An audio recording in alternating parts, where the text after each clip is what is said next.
हे dear student, good evening. Last lecture जो आप लोग को मिला था उसमें मैंने बताया था कि अब जो नेक्स्ट लेक्चर आने वाली है उसमें हम लोग चार्ज के बारे में पढ़ेंगे मेनली। क्योंकि जब हम लोग इलेक्ट्रिसिटी का इंट्रोडक्शन पढ़ रहे थे उस दौरान there were charge everywhere, and since we don't have much idea about charge we must have to study firstly. So this video is mainly about charge and its types. कुछ important information ये देना था हमें कि जो भी video आप देख रहे हैं इनका नोट्स वीडियो के डिस्क्रिप्शन बॉक्स में डाल दिए गए हैं। आप उस लिंक पे क्लिक करके वीडियो के डिस्क्रिप्शन बॉक्स के लिंक को क्लिक करके आप डायरेक्टली नोट्स देख सकते हैं। चलिए अब वीडियो शुरू करते हैं। इलेक्ट्रोस्टैटिक्स शुरू करने वाले हैं, जिसमें कि फर्स्ट टॉपिक है चार्ज। आप चार्ज से रिलेटेड फिनोमेना बचपन से देखते आ रहे होंगे। पहला एग्जाम्पल, अगर आप ठंडे के मौसम में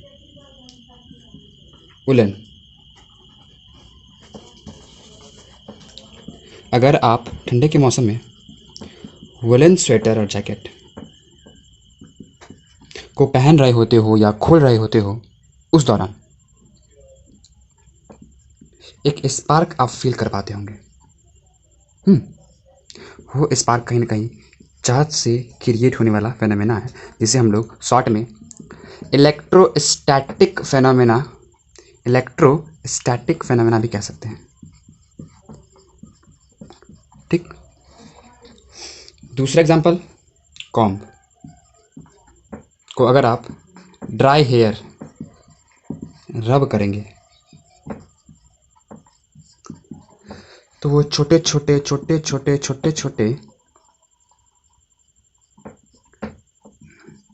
स्मॉल पीसेस ऑफ पेपर को अट्रैक्ट करेगा।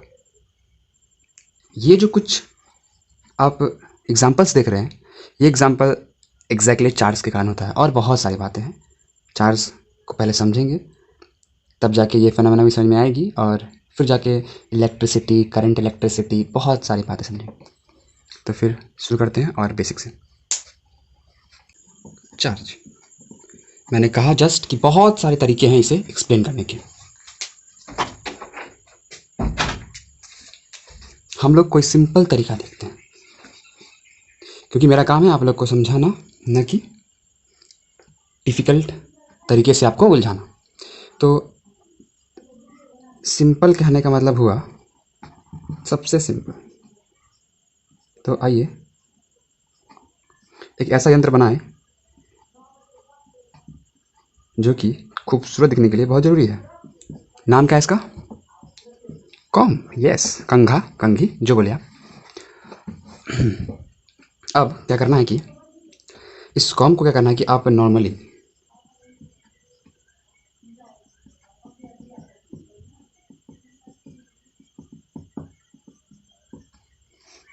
आप किसी भी, मान लीजिए मिस्टर एक्स है, ये हेयर, ड्राई हेयर ये है, हम लोग ड्राई हेयर एज्यूम कर लेंगे। ठीक।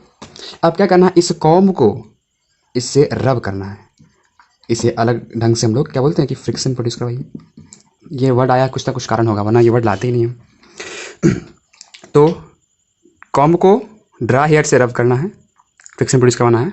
और फिर क्या करते हैं कि रब करने के बाद, पहला प्रोसेस हो गया। दूसरा प्रोसेस में क्या करना है कि रब करने के बाद इसे छोटे छोटे कागज के टुकड़े के पास लाइए। What you will see, it will be attracted from far away। यानी कि जैसे ही आप कंघी को ड्राई हेयर से रब करके छोटे छोटे ऑब्जेक्ट के पास लेके जाएंगे तो वो ऑटोमेटिकली अट्रैक्ट कर लेगा। अच्छा फिनोमेना है, इसे आप एक फिनोमेना कह दीजिए। एक फिनोमेना कह दीजिए आप। कुछ बातें समझ में आ रही है क्या? पहला बात आपने एक प्रोसेस किया। क्या किया आपने? कॉम्बिंग। आप इसे कॉम्बिंग तो कह सकते हैं ना।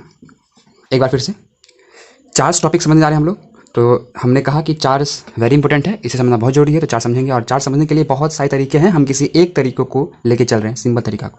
उस तरीका को समझने के लिए क्या किया कि हमने एक कॉम्ब लिया है, कॉम्ब को ड्राई हेयर से रब कर रहे हैं। रब करने के बाद क्या है कि हम लोग उसे छोटे छोटे पीसेस ऑफ पेपर के पास लाए हैं। ये भी लिख ही देते हैं जो आप लोग कन्फ्यूज ना हो। पीसेस। स्पेलिंग पता नहीं क्या सही क्या गलत,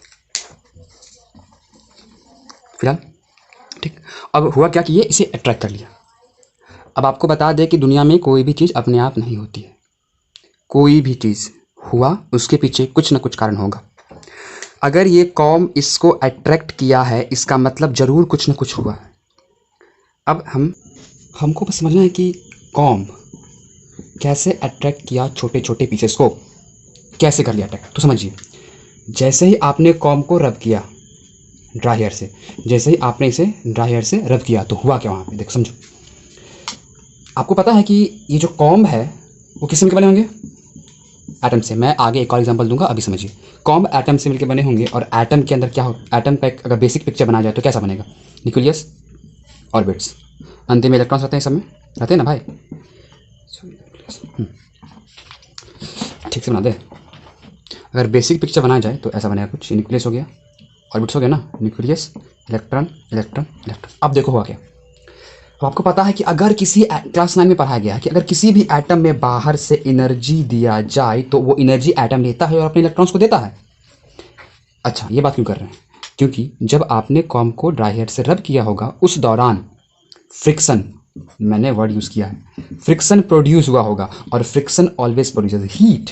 अब ये हीट जब प्रोड्यूस हुआ तो ये हीट कहीं ना कहीं कॉम के एटम्स को मिले होंगे, और ये जब कॉम के एटम्स को मिले होंगे, यानी कि हम कह सकते हैं कि कहीं ना कहीं इस कॉम के अंदर, एटम के अंदर इलेक्ट्रॉन्स को ही मिले होंगे, और इलेक्ट्रॉन जंप मार दिया होगा। और इलेक्ट्रॉन जब मारा तो बस हो गया ना, चार्ज आ गया। और चार्ज आया तो अट्रैक्शन, रिपल्सन, या जो बातें वो हो रही है। तो कहीं ना कहीं चार्ज कभी भी क्रिएट होगा तो वो किसके कारण होगा? तो इलेक्ट्रॉन्स के ट्रांसफर के कारण। This is very much important. मतलब कॉम को लिए ड्राई हेयर से रब करवा दिए, रब करवाने के बाद जब मैंने छोटे छोटे कागज़ के टिकट के पास ले गया तो अट्रैक्ट कर लिया। और हम हमेशा से कहते हैं कि कोई भी काम अपने आप नहीं होती है, खासकर साइंस की दुनिया में। तो जरूर कुछ हुआ होगा। तो क्या हुआ? तो जब मैंने बेसिक पिक्चर को डील किया, एटॉमिक पिक्चर को, तो मैंने क्या देखा कि ऐसे कहानी हुई। मतलब कि कॉम के अंदर, एटम के अंदर इलेक्ट्रॉन्स को हीट मिला, फ्रिक्शन की वजह से वो इलेक्ट्रॉन्स जंप किया। और कहीं ना कहीं अब चार्ज, आप थोड़ा सा तो जरूर क्लास आने पड़े थे कि अगर कोई एटम है उसके अंदर 5 प्रोटॉन है और 5 इलेक्ट्रॉन है, अगर इसमें से इलेक्ट्रॉन अगर इधर उधर हो जाए, एक दो या डाल दे या निकाल दे, तो वो स्पीसीज चार्ज हो जाता है। तो चार्ज कहीं ना कहीं वही तो है ना। हम लोग अब आगे देखते हैं कि डेफिनेशन कैसे देखेंगे, ठीक है। चार्ज कैसे प्रोड्यूस हुआ? इलेक्ट्रॉन्स के बाहर निकलने से। अभी यही समझते, इतना ही बात। तो चार्ज है क्या actually? What is a charge? Charge is a fundamental property of matter due to which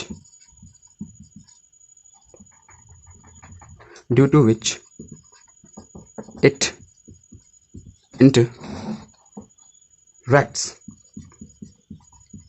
with another matter।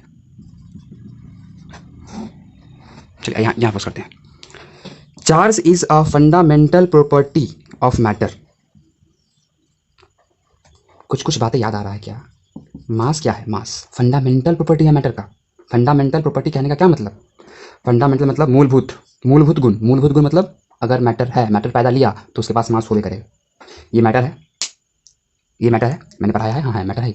तो क्या इसके पास मास होगा? एग्जैक्टली होगा मास। क्या ये मैटर है? हाँ है। क्या आपके हाथ में जो मोबाइल अभी आप देख रहे हैं, क्या वो मैटर है? वो मैटर है। और अगर वो मैटर है तो मास होगा ही होगा। ठीक उसी प्रकार चार्ज भी एक गुण है, एक फंडामेंटल प्रॉपर्टी है हर एक सब्सटेंस का, हर एक मैटर का। तो यानी कि चार्ज सब में होगा या सब में हो सकता है, यही कहने का मतलब हुआ। यानी कि ये ऑब्जेक्ट भी चार्ज किया जा सकता है, ये भी चार्ज किया जा सकता है, ये भी चार्ज किया जा सकता है। यानी कि ये कहीं ना कहीं फंडामेंटल प्रॉपर्टी है, फंडामेंटल गुण है। यानी कि हर एक मैटर के साथ हो सकता है, चाहे पानी हो, हवा हो, सॉलिड हो, ठोस सब्सटेंस, कुछ भी। यानी ये कहीं ना कहीं हर एक चीज़ों में हो सकता है। यानी कि चार्ज क्या है कि एक फंडामेंटल प्रॉपर्टी है हर एक मैटर का, जिसकी वजह से वो अदर मैटर से इंटरेक्ट करता है। फिर से, चार्ज क्या है? एक फंडामेंटल प्रॉपर्टी है मैटर का, जिसकी वजह से वो अलग मैटर से इंटरेक्ट करता है। कैसे भाई? ये बात समझ में आया कि अलग मैटर से कैसे इंटरेक्ट करेगा? पॉज करके सोचिए।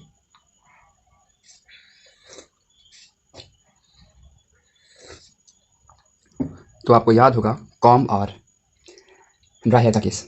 जब आप कॉम्ब किए थे, जब आप कॉम्बिंग किए थे, तो उसके बाद जब कॉम्ब को ले गए थे छोटे छोटे स्मॉल पेपर पीस के पास, तो वो पेपर पीस को अट्रैक्ट कर लिया था। तो क्या कॉम ने अट्रैक्ट किया कि कॉम के अंदर फ्रिक्शन के कारण प्रोड्यूस हुआ एक प्रॉपर्टी चार्ज ने किया। तो आंसर है कि कॉम ने नहीं किया अट्रैक्ट उस पीस को, बल्कि चार्ज ने अट्रैक्ट किया। और अगर चार्ज अट्रैक्ट किया है तो कहीं ना कहीं ये चार्ज कॉम में है, और कॉम चार्ज के कारण पेपर से इंटरेक्ट हुआ, पेपर को अट्रैक्ट किया ना, तो हम कह सकते हैं कि चार्ज एक ऐसा मूलभूत गुण है किसी भी पदार्थ का जिसके कारण वह किसी अन्य पदार्थ से इंटरेक्ट करता है, मिलता है। ये एक सिंपल डेफिनेशन है, समझने के लिए और भी बहुत सारे डेफिनेशन है, हम लोग देखते हैं। आपने एक तरीका देखा चार्ज को समझने के लिए, मैं उसको वापस रिपीट कर देता हूँ। डेफिनेशन क्या था कि चार्ज एक ऐसा प्रॉपर्टी है किसी भी मैटर का, ये हर एक मैटर में हो सकता है, चाहे सॉलिड हो, लिक्विड हो, गैस हो, जिसके कारण वो किसी अदर मैटर से इंटरेक्ट करता है। कॉम एक मैटर है, हम इसे मैटर वन मान सकते हैं ना भाई। और स्मॉल पीसेस, क्या ये एक मैटर है ना? बिल्कुल मैटर है ये, इसे मैटर टू मान लेते हैं। जब कॉम को हम लोग ड्राई हेयर के साथ रब किए थे, उसके बाद जैसे ही मैंने इस कॉम को यहाँ पे लाया तो ये इसे अट्रैक्ट कर लिया।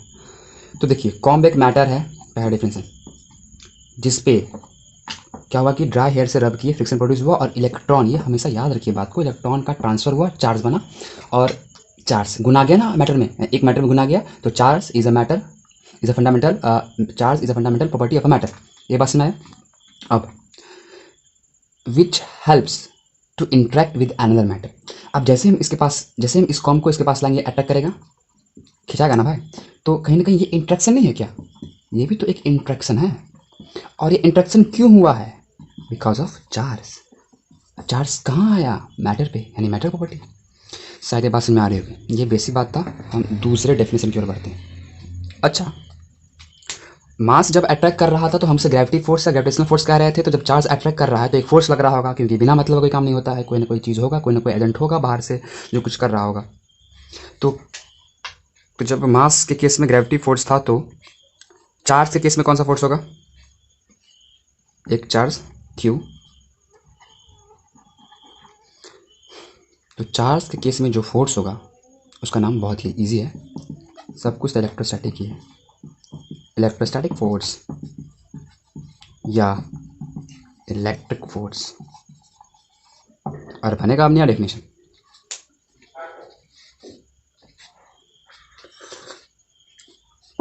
क्या डेफिनेशन? नया डेफिनेशन लिखिए आप। Charge is a property, better to say fundamental property. Charge is a property, better to say fundamental property of matter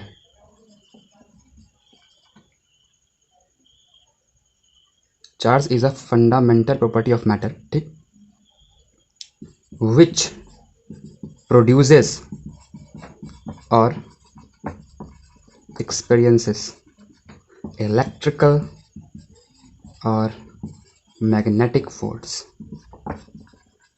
थोड़ा टिपिकल लग रहा है क्या? नहीं दिख रहा ना?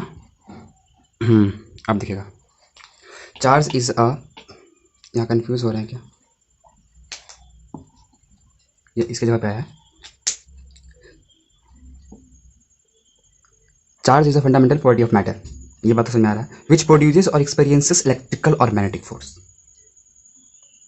थोड़ा सा डिफिकल्ट है ना, लेकिन समझेंगे। अच्छा,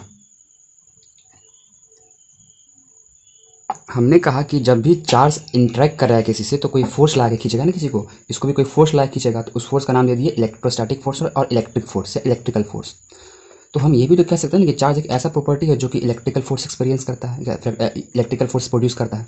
अच्छा, कोई एक प्रोड्यूस किया, ठीक, मानो कि ये कोई कम था जो चार्ज होकर इलेक्ट्रिकल फोर्स प्रोड्यूस किया, अगर सेम कम को ले आएंगे तो फिर दोनों में कुछ बातें होंगी।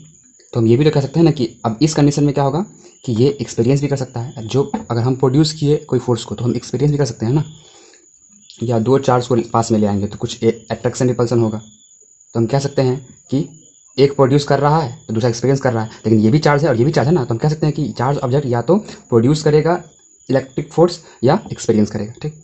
और मैग्नेटिक फोर्स, मैग्नेट वाली बातें हैं, थोड़ी सी पढ़ेंगे हाई क्लास में, तो यहाँ पे इसको इस लफड़े में नहीं पढ़ते हम लोग, बस डेफिनेशन याद कर लेंगे आप लोग, ठीक है।